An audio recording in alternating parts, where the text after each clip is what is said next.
Hi, good evening. So இந்த பாட்டுக்காக எல்லாரும் ஈகராக wait பண்ணிட்டு இருப்பீங்கன்னு நினைக்கிறேன். ஸோ வீடியோக்குள்ளே போகிறதுக்கு முன்னாடி ஒரு குட்டி விஷயம் சொல்லிடுறேன். என்னென்னா ஸ்க்ரீனில் பார்க்குறீங்கல்ல, இதுதான் என்னோடய இன்ஸ்டாகிராம் ஐடி. நோட் பண்ணி வச்சுக்கோங்க. இது கொடுக்கறதுக்கான 2 ரீசன் இருக்குது. ஒரு ரீசன் வந்துட்டு 2, 3 பேர் என்கிட்ட இன்ஸ்டா ஐடி கேட்டாங்க. ஸோ அதுக்கு. இன்னொன்று வந்துட்டு நான் வந்து வீடியோ வந்துட்டு கமெண்ட் செக்ஷன் நிறைய தடவை இது பார்த்துருக்கேன். என்னென்னா வீடியோக்காக ரொம்ப நேரம் நான் வெயிட் பண்ணிகிட்டே இருந்தேன். நான் வீடியோ வரவே இல்லை, நோட்டிஃபிகேஷனுக்காக நான் வெயிட் பண்ணிட்டுருந்தேன் நிறைய பேர் என்கிட்ட சொல்கிறத கேட்டிருக்கேன். ஸோ அவங்க சொல்லும்போது எனக்கு கொஞ்சம் கஷ்டமாக இருக்கும். என்னமோ உங்களை வெயிட் பண்ண வச்சு ஏமாத்தின மாதிரி ஃபீல் ஆகும். ஸோ அதுக்காக ஏதாவது சொல்யூஷன் கண்டுபிடிக்கணும்னு நான் யோசிச்சுட்டு இருந்தப்போ தான் சரி 2, 3 பேர் இன்ஸ்டா ஐடி கேட்டப்போ இந்த ஐடியா நல்லா இருக்கேன்னு தோணுச்சு. என்னென்னா சப்போஸ் என்னால் வீடியோ போட முடியல, இன்றைக்கி எனக்கு வீடியோ வராது அப்படின்னா வந்துட்டு நான் இன்ஸ்டாகிராமில் ஸ்டோரி போட்டுடுறேன். இன்றைக்கி வீடியோ வராதுன்னு நான் மென்ஷன் பண்ணிடுறேன். ஸோ தட் நீங்கள் வெயிட் பண்ண வேண்டிய அவசியம் இருக்காதுல்ல. எனக்கு கொஞ்சம் எனக்கு நீங்கள் சொல்லும்போது எனக்கு கொஞ்சம் கஷ்டமாக இருக்கும். ஸோ நானும் கொஞ்சம் ரிலீஃபாக இருந்துப்பேன். சரி ஓகே நான் சொல்லிட்டேன் அப்படின்ற மாதிரி நானும் கொஞ்சம் ரிலீஃபாக இருந்துப்பேன். ஸோ அதனால தான் இன்ஸ்டாகிராம் ஐடி சொல்கிறேன். ஸோ நோட் பண்ணிக்கோங்க. நோட் பண்ணிக்கிட்டிங்களா? Okay fine. இன்னொரு முக்கியமான விஷயம் சொல்லணும். என்னென்னா நான் நேற்று ஒரு ரீல்ஸ் ஒன்று பார்த்தேன். என்ன ரீல்ஸ்னால், நம்ம டேங்ஷி இருக்கார் இல்லையா? ஸோ அவர் வந்து வாட்பேடில் அக்கௌண்ட் வச்சுருக்காரு. ஸோ வாட்பேட் வந்து வாட்பேட் வந்து முன்னாடி நிறைய பேருக்கு தெரிஞ்சிருக்கும்னு நினைக்கிறேன். ஸோ தெரியாதவங்களுக்கு சொல்கிறேன். வாட்பேட் வந்துட்டு ஒரு புக் ரீடிங் ஆப். ஸோ அதில் வந்து நிறைய புக்ஸ் இருக்கும், ரீட் பண்ணிக்கலாம். ஆக்சுவலாக அந்த கேப்டன் ஜியான் புக்குமே அதில் தான் இருந்துச்சு. ஸோ அதில் தான் நான் ரீட் பண்ணேன். ஸோ இதை தாண்டி நிறைய நான் வந்து டேக் ஸ்டோரிஸ் நிறைய ரீட் பண்ணியிருக்கேன். ஸோ நான் நிறைய எடுத்து வச்சுருக்கேன் உங்களுக்காக. ஸோ ஒன் பை ஒன்னாக நம்ம பார்க்கலாம் அடுத்தடுத்து இது முடிச்சதுக்கப்புறமா. That's a part. ஆனால் வந்துட்டு நிறைய பேர் இந்த உலகத்தில் நிறைய பேர் வந்துட்டு இந்த வேர்ல்டு ஃபுல்லாகவே நிறைய பேர் வந்து இந்த வாட்பேடில் அக்கௌண்ட் வச்சுருக்காங்க. முக்கியமாக எல்லோரும் எதுக்கு வாட்பேட் யூஸ் பண்ணுவாங்கன்னா டேக் ஸ்டோரிஸ்க்காக தான் யூஸ் பண்ணுவாங்க. எனக்கு தெரிஞ்சு மோஸ்ட்டாக நிறைய பேர் யூஸ் பண்ணுவாங்க. சில பேர் மில்லியன் ஃபாலோவர்ஸ்லாம் வச்சுருக்காங்க வாட்பேடில். ஸோ அக்கௌண்ட்டில் வந்து மில்லியன் ஃபாலோவர்ஸ்லாம் வச்சுருக்காங்க. ஸோ நிறைய வாட்பேட் ஸ்டோரி நிறைய இருக்குது. டேக் ஸ்டோரிஸ் ஏகப்பட்டது இருக்குது. ஸோ அப்படி இருக்கும்போது டேங்ஷி அக்கௌண்ட் வச்சுருக்காங்கல்ல, ஸோ அவங்க எதுக்கு யூஸ் பண்ணுவாங்கன்னு நீங்கள் நினைக்கிறீங்க? தெரியும். இதையும் தாண்டி நிறைய ஸ்டோரிஸ் எல்லாம் இருக்குது டேக்கு ஸ்டோரிஸையும் தாண்டி. பட் ஒரு தடவை கூடவா சஜஷன் லிஸ்ட்டில் வந்து நின்றுருக்காது. ஒரு தடவை கூடவா பார்த்துருக்க மாட்டாங்க. அதுவும் வாட்பேடில் ரொம்ப ரொம்ப முக்கியமான ஸ்டோரியே வந்துட்டு கேப்டன் ஜான் 61987 தான். ஸோ அப்படி இருக்கும்போது இந்த ஸ்டோரி ஒரு தடவை கூடவா அவரோட கண்ணில் பட்டிருக்காது. ஸோ பட்டிருந்துச்சுன்னா அவர் படிச்சிருந்தாருன்னா அவரோட ரியாக்ஷன் என்னவாக இருந்திருக்கும்? ஆக்சுவலாக இந்த ஒன்லைன் படித்தவங்க யாருமே இந்த ஸ்டோரியை படிக்காமல் போக மாட்டாங்க. ஏன்னா அவ்வளோ ஒண்டர்ஃபுல்லான ஒரு ஒன்லைன் இது. ஸோ அப்படி இருக்கும்போது அதை படிச்சிருந்தா அவரோட ரியாக்ஷன் என்னவாக இருந்திருக்கும்? ஜங்குக் கிட்ட சொல்லியிருப்பாரா? ஆக்சுவலாக ஜிம்மின்னு அக்கௌண்ட் வச்சுருக்காரு வாட்பேடில். ஜங்குக்கு எனக்கு தெரியல, சரியாக தெரியல. மேபி இருக்கலாம் யாருக்கு தெரியும். பட் இவர் டேங்ஷி கண்டிப்பாக வச்சுருக்காரு. ஸோ அப்படி இருக்கும்போது ஒரு தடவை கூட படிக்காமல் இருந்திருப்பார். பட் சப்போஸ் படிச்சிருந்தா அவரோட ரியாக்ஷன் எப்படி இருந்திருக்கும்? எனக்கு இது யோசித்து பார்க்கும்போது எனக்கு ஒரு மாதிரி எக்ஸைட்டடாக இருக்குது. இது உங்ககிட்ட சொல்லணும்னு தோணுச்சு. தெரில நம்ம சொல்லணும்னு தோணுச்சு. ஸோ நீங்களும் சொல்லுங்கள் கமெண்ட்டில். நானும் தெரிஞ்சுக்கிறேன் அவர் என்ன யோசிச்சிருப்பார் அப்படின்னு. சரி ஓகே. இன்ஸ்டாகிராம் ஐடி நோட் பண்ணிக்கிட்டீங்களா? So fine. எல்லோரும் நான் ஈகராக வெயிட் பண்ணிகிட்ருப்பீங்க. ரொம்ப நாள் ஆச்சு. ஆக்சுவலாக நானுமே ரொம்ப எக்ஸைட்டடாக இருக்கேன். எனக்கு ரொம்ப நாள் ஆச்சு இந்த சீரீஸில் வந்து டேக்கு ரெண்டு பற்றி ஒன்றா பார்த்து ரொம்ப நாள் ஆயிடுச்சு. ஸோ எனக்குமே ஆசையாக இருக்குது. சரி வாங்க டிலே பண்ண வேண்டாம், அப்படியே வீடியோக்குள்ளே போயிடலாம். சட்டுப்பட்டுன்னு போகலாம். பை வாங்க போகலாம். வந்து நம்ம டேங்ஷி வந்துட்டு ஜங்குக்கு பார்க்கறதுக்காக வந்தார் இல்லையா, போகம் கூட்டிகிட்டு வந்தார். ஸோ அவங்க பக்கத்தில் உட்காந்தாங்க. இன்னும் ஜங்குக்கு ஃபேஸ் பார்க்காம பக்கத்துலேயே உட்காந்துருக்காங்க. இமேஜின் பண்ணிக்கோங்க அந்த சீனரி எப்படி இருக்கும்னு இமேஜின் பண்ணிக்கோங்க. ஒரு எப்படி சொல்கிறது, ஒரு மலை, பெரிய மலை. ஸோ அந்த மலையோட ஓகேவா, எட்ஜில் 2 பேர் உட்காந்துருக்காங்க. கீழே வந்துட்டு கடல் அந்த இதெல்லாம் இருக்குது. சுற்றி காட்டில் வந்துட்டு அந்த சத்தம்லாம் கேட்கும் இல்லையா, அந்த காற்றடிக்கிற சத்தம், அந்த அனிமல், அந்த மிருகங்கள் சத்தம், அந்த பறவைகள் சத்தம், ஸோ எல்லாமே கேட்குது. ஸோ மிட் நைட் நான் முன்னாடி சொன்ன மாதிரி 12 மணிக்கு தான் ரிலீஸ் பண்ணாங்க. ஸோ இது வந்து இன்னும் இரிட்டேட்டாக இருக்குது, மிட் நைட் டைம். ஸோ நல்ல ஒரு காற்றடிக்குது. 2 பேர் உட்காந்துருக்காங்க, பக்கத்தில் உட்காந்துருக்காங்க. அந்த சீனரி இமேஜின் பண்ணிக்கிட்டிங்களா? சரி இப்படியே வாங்க ஸ்டோரிக்குள்ளே போகலாம். சச்ச ரொமான்டிக்கான ஒரு சீனரி தான். ஓகே போகலாம். இப்போ வந்துட்டு ஜங்குக்கு வந்துட்டு பக்கத்தில் வந்து டே உட்காந்துட்டாங்கிறது உங்களுக்கு ஃபீல் ஆகுது. ஆனால் இந்த 2 பேருமே இன்னும் ஒருத்தர் பார்த்துக்கவே இல்லை. 2 பேருமே வந்து டேங் வந்துட்டு கீழே பார்த்துட்ருக்காரு, நம்ம ஜங்குக்கு வந்து மேலே வானத்தை பார்த்துட்ருக்காரு. ஸோ இப்போ வந்து ஜங்குக்கு வந்து பேச ஆரம்பிக்கிறாரு. இந்த வானத்தில் இந்த நிலா ரொம்ப தனிமையில் இருக்குல்ல அப்படின்ற மாதிரி நம்ம ஜங்குக் கேட்க, ஸோ அதுக்கு நம்ம டேங் பதில் சொல்கிறாங்க. நீங்கள் ஏன் அப்படி பார்க்குறீங்க? பாருங்க சுற்றி இவ்வளோ நட்சத்திரங்கள் இருக்குன்னு, நிலா எங்கே தனியாக இருக்குது அப்படின்ற மாதிரி நம்ம இந்த டயாங் சொல்ல ஜங்குக்கு திரும்ப கேட்குறாங்க. ஆனால் இந்த நட்சத்திரங்கள் எல்லாம் கூட இருக்கிறது போதும்னு நினைக்கிறியா நிலாவுக்கு, நிலாவோட தனிமையை போக்க அப்படின்னு கேட்க உடனே நம்ம டயாங் சொல்கிறாங்க, கண்டிப்பாக போதும். அது பாருங்களேன் சுற்றி எவ்வளோ இருட்டாக இருக்குன்னு, இந்த இருட்டை போக்குறதுக்காக நிலா இருக்குது, நிலாவுக்கு ஹெல்ப் பண்ணுறதுக்காக நட்சத்திரங்கள் கூட இருக்குது, எல்லாம் சேர்த்து இந்த இருட்டை போக்குது அப்படின்ற மாதிரி நம்ம டயாங் சொல்ல இன்னும் நம்ம ஜங்குக்கு வந்து திரும்ப சொல்ல ஆரம்பிக்கிறாங்க, நீ சொல்கிறது என்னமோ சரிதான், நிலா அதுக்கப்புறம் இந்த நட்சத்திரம் எல்லாம் சேர்ந்து இந்த இருட்டை போக்கி அழகான ஒரு வெளிச்சத்தை கொடுக்குது, அதை நான் இல்லைன்னு சொல்ல மாட்டேன். ஸோ இப்போ வந்து ஓரளவுக்கு தைரியத்தை தனக்குள்ளே கொண்டு வந்து டயாங்ஷி அப்படியே நம்ம ஜங்குக்கு நிமிர்ந்து பார்க்குறாங்க. ஸோ வந்து இப்போ டயாங் வந்து ஜங்குக்கு பார்த்துட்ருக்காங்க, ஜங்குக்கு வானத்தை பார்த்துட்டு அப்படியே கண்டினியூ பேசுகிறதுக்கு அப்படியே கண்டினியூ பண்ண ஆரம்பிக்கிறாங்க. ஒரு விஷயத்தை யோசிச்சு பார்த்தியா, கொஞ்ச நேரத்தில் விடிஞ்சிடும், சூரியன் வந்துடும், சூரியன் வந்ததுக்கப்புறம் இந்த நிலாவை தனியாக விட்டுட்டு திரும்ப இந்த நட்சத்திரங்கள் எல்லாமே மறைஞ்சு போயிடும், அப்போ நிலா மட்டும்தான் தனியாக இருக்கும். அப்புறம் கொஞ்ச நேரத்தில் நிலா தனிமையில் இருக்கிறது நிலா தானாக்கு தானே அப்படியே மறைஞ்சு போயிடும். அது யோசிச்சியா? இந்த இருள் சூழ ஆரம்பிக்கும் போதும் நிலா தனியாக தான் இருக்கும், இந்த இருள் போய் அதுக்கப்புறம் சூரியன் வந்ததுக்கப்புறமும் நிலா தனியில் தான் இருக்கும், அதுக்கு நடுவில் இருக்க கொஞ்ச நேரம் அப்போ மட்டும்தான் இந்த நட்சத்திரங்கள் கூட இருக்கும் தன்னோட தேவைக்காக, அப்புறம் தேவை முடிஞ்சதுக்கப்புறம் விட்டுட்டு போயிடும் இல்லையா அப்படின்ற மாதிரி நம்ம ஜங்குக்கு சொல்ல டயாங்ஷிக்கு வந்து சொல்கிறதுக்கு வார்த்தையே கிடையாது, என்ன சொல்கிறதுனே தெரியல, வாயடைச்சு போய் உட்காந்துருக்காங்க. ஏன் வார்த்தை இல்லைன்னா டயாங்க்கு புரிஞ்சு போச்சு ஜங்குக்கு என்ன சொல்ல வராங்க அப்படின்னு சொல்லி டயாங்க்கு புரிஞ்சு போச்சு, அதனால தான் வார்த்தையே கிடையாது, சுத்தமாக வார்த்தை வரல, அழுக மட்டும்தான் வருது. அப்படியே ஜங்குக்கு திரும்பிட்டு அங்கே பார்த்துட்டு இதை மாதிரி தானே நீங்களும் அப்படின்ற மாதிரி சொல்ல டயாங்க்கு அவ்வளோதான் அழுக, ஜங்குக்கும் அழுக வருது, டயாங்க்கும் அழுக வருது, ஜங்குக்கு கண்ணீர் தான் வருது, ஆனால் டயாங்கு அவ்வளோதான் ஏங்கி அழுக ஆரம்பிச்சிடுறாங்க, அழுக மட்டும்தான் இருக்குது. ஆனால் ஜங்குக்கு வந்து தொடர்ந்து பேச ஆரம்பிக்கிறாங்க. நான் அந்த மாதிரி நிறைய புக்ஸில் படிச்சிருக்கேன், ஒரு பர்சன் வேறு ஒரு உலகத்துலேருந்து இந்த உலகத்துக்கு வருவாங்க, அங்கே இருக்கக்கூடிய ஒரு பர்சனை உயிருக்கு உயிராக காதலிப்பாங்க, அவங்க 2 பேரும் ஒருத்தர் இல்லாமல் ஒருத்தர் வாழ முடியாதுன்ற ஒரு கட்டம் வரும் இல்லையா, அப்போ அவங்க விட்டுட்டு போயிடுவாங்க, பிரிஞ்சு போயிடுவாங்க, இவங்க 2 பேர்த்தோட காதலும் முடிஞ்சிடும். அந்த மாதிரி தானே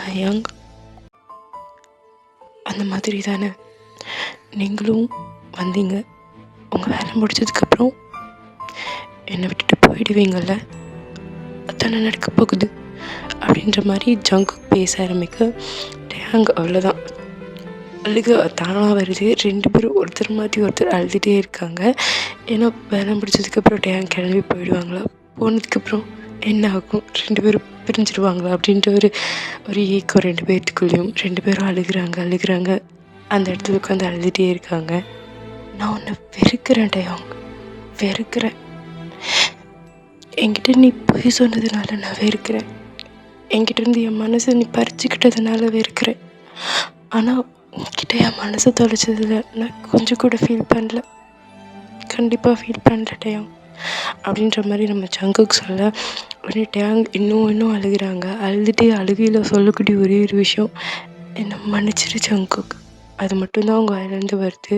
ஸோ அப்புறம் தொடர்ந்து பேச ஆரம்பிக்கிறாங்க, என்னை மன்னிச்சிரு ஜங்குக், ஆனால் உங்ககிட்ட காதலில் விழுந்தது எனக்கு ரொம்ப லேட்டாக தான் தெரிய வந்துச்சு, அப்பவும் என்கிட்ட எப்படி சொல்கிறது, எனக்கு உங்ககிட்ட சொல்கிற அளவுக்கு எனக்கு தைரியம் இல்லை ஜங்குக், அதனால தான் நான் போய் சொன்னேன்.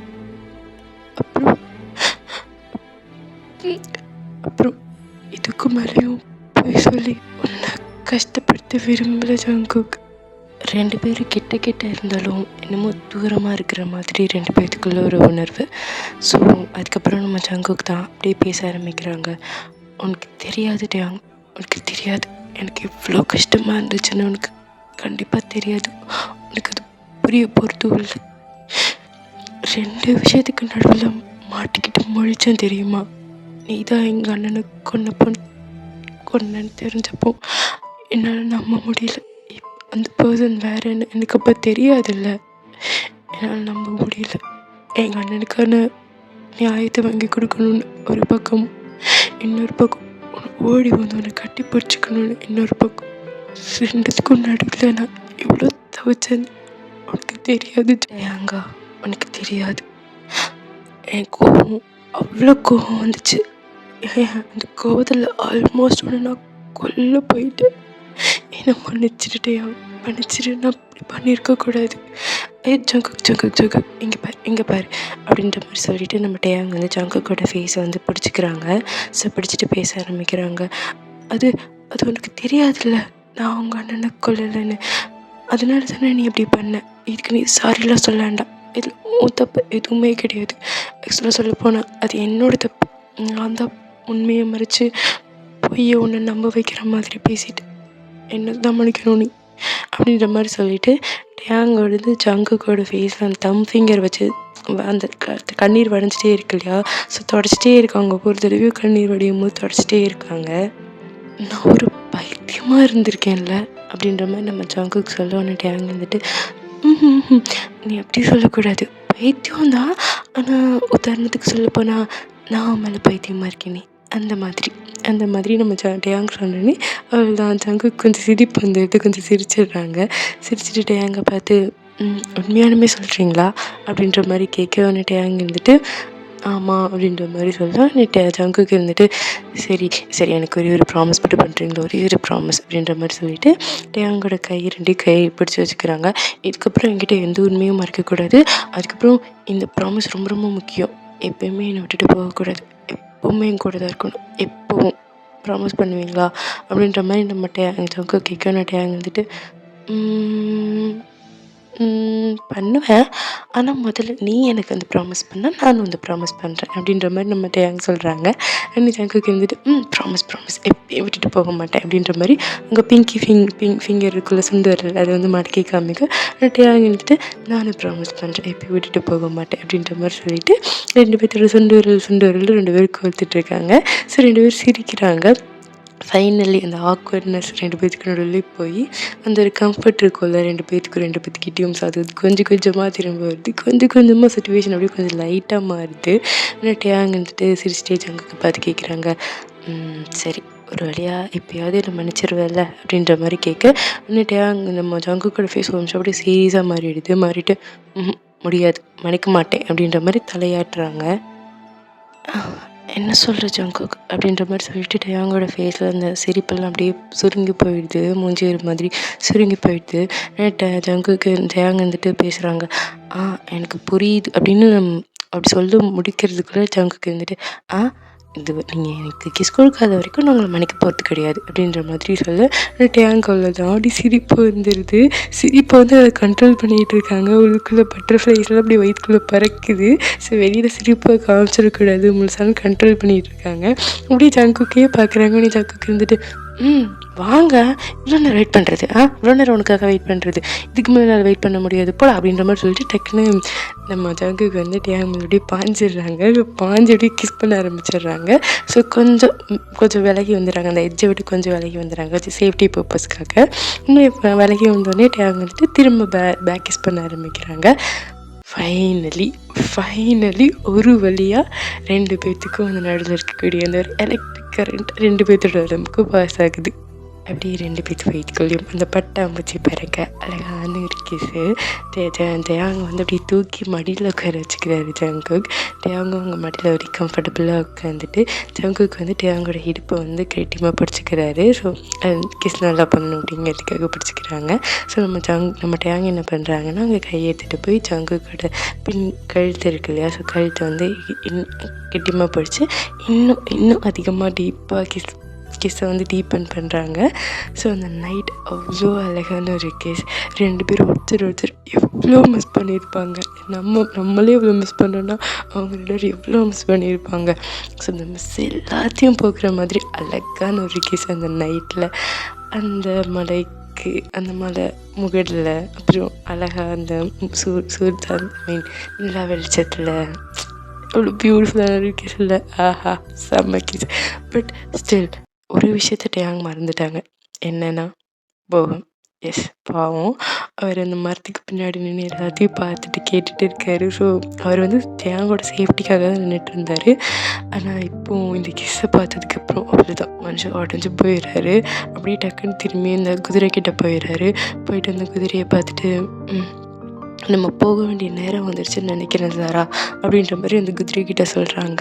சொல்லிவிட்டு அப்படி கண்ணிலேருந்து அப்படியே கண்ணீர் வடியுது. ரொம்ப கஷ்டமாக இருக்குது. அப்படி வந்து ஏறி குதிரை மேலே உட்காராங்க. உட்காந்துட்டு அவங்க கண்ணீர் அவங்களே தொடச்சிட்டு, நான் இதுக்கெல்லாம் தோர்ந்து போயிட மாட்டேன், பூகம் ரொம்ப ஸ்ட்ராங் தானே அப்படின்ற மாதிரி குதிரைக்கிட்ட கேட்டுட்டு ஸோ கண்ணீர்லாம் தொடச்சிட்டு அப்படியே போகிறாங்க. பட் இருந்தாலும் மனசில் ரொம்ப கஷ்டமாக இருக்குது. ஸோ இன்னும் எவ்வளோ கஷ்டப்பட போகிறோண்டா அப்படின்றத நினச்சா இன்னும் கஷ்டமாக இருக்குது. ஸோ அந்த வலியோடும் குட்டி ஒரு சிரிப்போடும் போகும் அப்படி கிளம்பி போகிறாங்க. ஓகே அதெல்லாம் விடுங்க. இப்போ நம்ம திரும்ப லவ் பேர்ட்ஸ் கிட்ட போகலாமா? ஸோ அவங்க கிஸ் பண்ணிகிட்டு இருக்காங்க இல்லையா? ஸோ அழகாக அந்த டீப்பாக இன்னும் கிஸ் போயிட்டே இருக்குது. ஸோ அந்த உலகத்தை சுற்றி இருக்க அந்த உலகத்தை எல்லாத்தையுமே மறந்துடுறாங்க. அவங்க என்ன இறால இருக்காங்க. ஸோ இந்த இறால வந்துட்டு 2 பசங்க லவ் பண்ணுறது தெரிஞ்சால் என்ன ஆகும்? எல்லாத்தையும் தூக்கி ஓரங்கட்டி வச்சுட்டு 2 பேர்த்தோட மனசு 2 பேர்த்தோட லிப்ஸ் மட்டும்தான் அந்த இடத்துல இருக்குது. ஸோ அழகான ஒரு கிஸ் அப்படியே அழகாக கிஸ் பண்ணிட்டே இருக்காங்க. ஒரு கட்டத்துக்கு மேலே ப்ரீத் பண்ண முடியாது இல்லையா? ஸோ அப்போ கிஸ் வந்து பிரேக் பண்ணுறாங்க. பண்ணிவிட்டு ப்ரீத் பண்ணிகிட்டு இருக்கும்போது டேங் நினைக்கிறாங்க, ஓகே முடிஞ்சு அவ்வளோதான் அப்படின்ற மாதிரி நினைக்கிறதுக்குள்ளே நம்ம ஜங்குக்கு என்ன பண்ணுறாங்கன்னா அப்படியே போய் டேங்கோட கன்னத்தை முதல்ல கிஸ் பண்ணுறாங்க. அங்கே ஒரு முத்தம். அதுக்கப்புறமா டேங்கோட காது இருக்கு இல்லையா? ஸோ அந்த காது இந்த மேலே முனி இருக்குல்ல, ஸோ அங்கே போயிட்டு அங்கே ஒரு முத்தம். அப்படியே கொஞ்சமாக கீழே இறங்கி டேங்கோட கழுத்துக்கு வந்து கழுத்தில் ரொம்ப சாஃப்டாக பட்டும் படாமல் தொட்டும் தொடாமல் இந்த மயிலிறகு வருடுற மாதிரி சொல்லுவாங்க இல்லையா? ஸோ அந்த மாதிரியான அழகாக வந்து ஒரு கழுத்தில் ஒரு கிஸ் கொடுக்குறாங்க. ஸோ வந்து டேங்க் வந்து இந்த ஃபீலிங் ரொம்ப புதுசாக இருக்குது. இதுக்கு முன்னாடி அவங்க அப்படி ஃபீல் பண்ணதே கிடையாது.